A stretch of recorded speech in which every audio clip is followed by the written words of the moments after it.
Bitcoin bounces nicely, now sitting at 26.5. But is this bounce just a big trap? In this video, I'm going to break down the critical events we have coming up over the next 24 hours. Loads of stuff going on, and if you're not aware of them, you could be setting yourself up to get wrecked. You can see here a nice bounce here from Bitcoin at the pivot point which we spoke about, but there's a lot of work to do here. You can see I'm showing you right now the daily chart. We are miles away from our EMA ribbon, miles away from reclaiming this and being back to where we were just days ago, where we were above our EMA ribbon. So a lot of work to do here. But more importantly, when you zoom down here to the 4-hourly chart, you will understand what's just happened. We've just had a rally from here into our 4-hourly EMA ribbon. We spoke about this yesterday. Do not be surprised to see a move into the EMA ribbon. What's going to be harder for the Bitcoin price to do and for the bulls to do is to reclaim this EMA ribbon, to get back above it, to retest it,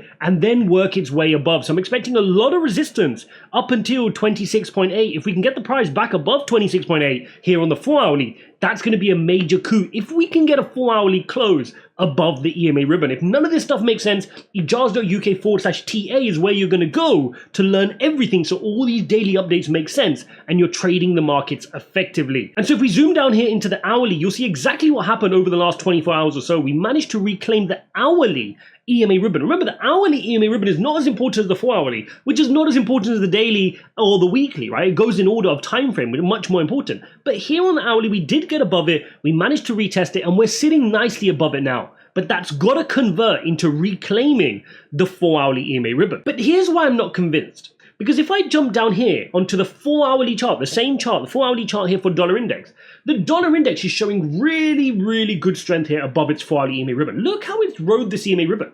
I mean, it's almost fail-proof how it's sitting here above the EMA ribbon.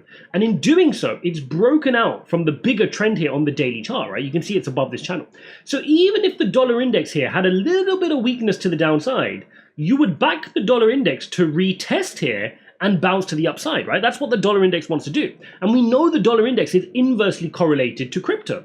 So that's why I don't trust this pump right now, because Bitcoin is moving to the upside, but dollar index is not moving to the downside significantly, okay? If dollar index was moving significantly to the downside and then Bitcoin was moving, that's a different story.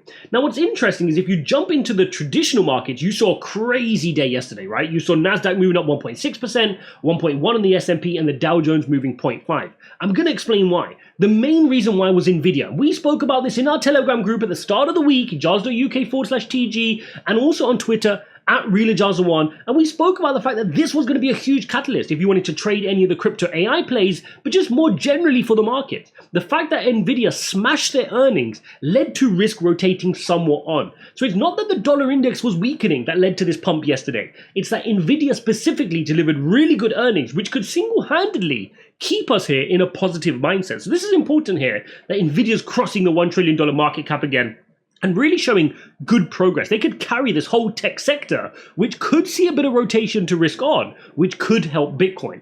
The other key catalyst we have, there's two more. The first one is Jackson Hole's speech. Jerome Powell is sitting with the rest of the Fed officials over the next 2-3 days to discuss his roadmap, right? This is one of their big meetings that they have. And it's going to culminate in a speech tomorrow where Jerome Powell outlines some of his plans that the team decided upon. So I'll try to stream that for you guys. If not, I will cover the headlines with you guys here on this channel, so make sure you are subscribed. But this is going to be critical. Markets will be looking for clues as to whether he's going to keep increasing those rate hikes, because remember, the markets are pricing in a pause. The next meeting, which is September the 20th, markets are saying no más, no more rate hikes. Okay, another critical thing coming at the same time tomorrow is this options expiry. Okay, so we're getting one of the biggest option expiries we've had, $2.7 billion in option settlement, and the max pain price for Bitcoin sits at 28,000. What this means is this is where the maximum pain will be set for those who hold the puts, the ones who have written the puts,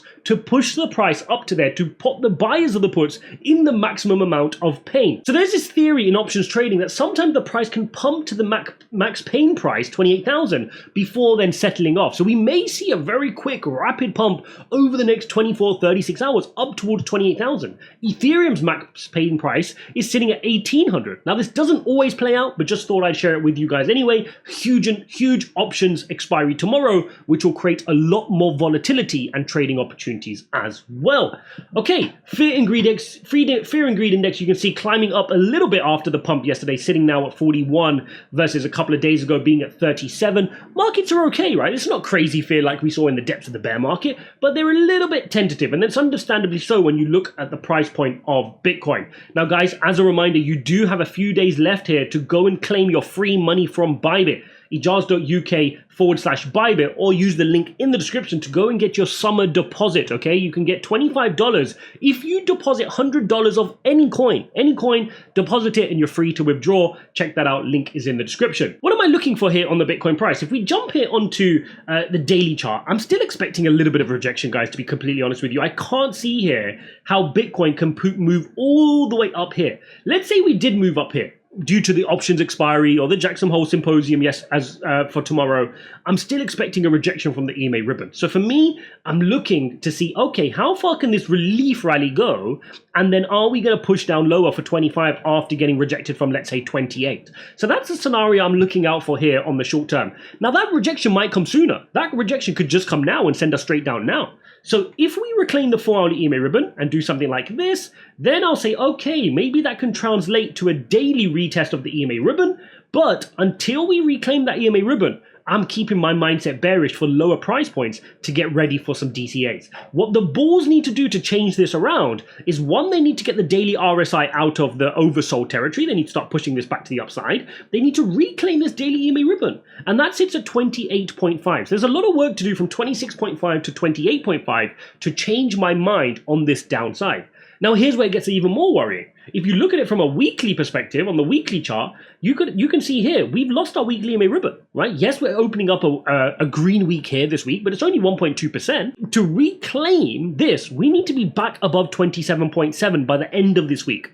So in 3 days, 13 hours time, if we can close back above the EMA ribbon around 27.8, 27.9, that is a good step, because then what that would mean is we would have had a big crash here, we would have managed to reclaim it here, and then we can start working our way back upwards. So really important 3 days here coming up on Bitcoin. Lots of major catalysts. Let me know how you're handling this in this market, guys. Are you trading? Are you investing? Are you panicking? Are you doing what we spoke about yesterday, which is selling your coins to long-term holders? Because until that happens, until those weak hands let go of their crypto and give it to people like me who aren't going to sell and going to hold it for maybe many, many bull runs, then we're not going to be ready to move to the upside. Don't forget to go watch this video here, and I'll see you in the next one.